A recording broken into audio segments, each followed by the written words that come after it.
Tell us what you liked about the president's speech first.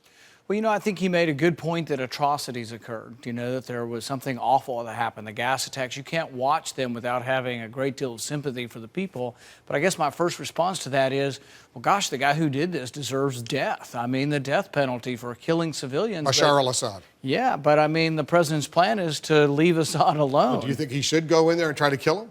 Well, the thing is that I think his plan, though, is to spare Assad, to leave the regime in place. But at the same time, he says someone must pay for breaking this international norm, but he's really not willing to actually make Assad pay. I think there should be a way that Assad pays, either through an international tribunal or something.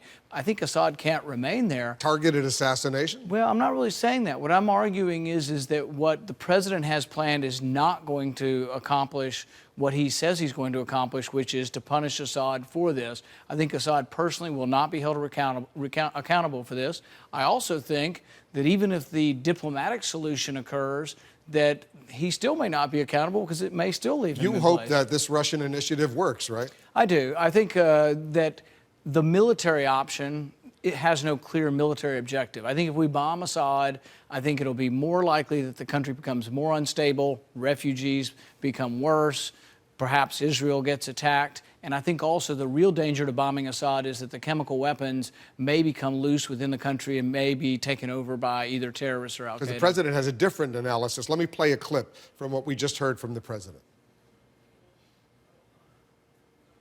Get involved at all in a place that's so complicated, and where, as one person wrote to me, those who come after Assad may be enemies of human rights.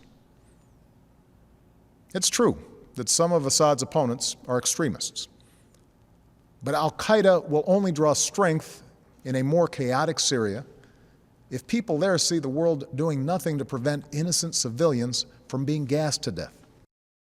Go ahead and react. Well, I agree with part of the statement. Al-Qaeda draws strength from chaos. But I think there's more chaos if we bomb Assad. If we destabilize the Assad regime, there'll be more chaos, and we will essentially be the allies of al-Qaeda. So the chance that al-Qaeda either takes over chemical weapons or becomes a more dominant influence or actually takes over Syria are greatly enhanced by us bombing Assad. So I don't think he makes any sense by saying, oh, we're going to bomb Assad, but this is somehow going to hurt al-Qaeda. It's going to help al-Qaeda. Don't you think that if, in fact, this Russian initiative works, and for some reason the Syrian regime of Bashar al-Assad, they agree to put all their chemical weapons under international control and eventually destroy them, the threat of U.S. military force convinced the Russians and the Syrians to do this?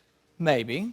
The alternative explanation is, though, that the people who've been wanting to bomb Assad for the last 3 weeks, we would have never gotten to this possible diplomatic solution. So you welcome the president's decision to go to Congress? Yes, absolutely. That's the constitutional manner. You have to have congressional authority before you go to war, unless we're in imminent danger. Is there any congressional authority, any resolution you could vote for? If American interests are involved, American soldiers, American business, American citizens, a direct threat to an ally, a NATO ally, Israel, all of those things, there's a lot of American interest in the Middle East that I would say a lot would of get people us in Israel, involved. as you know, are nervous right now. They got gas masks. They're worried about what's going on in Syria. But here's my question is, I think they're more at risk if we bomb Assad.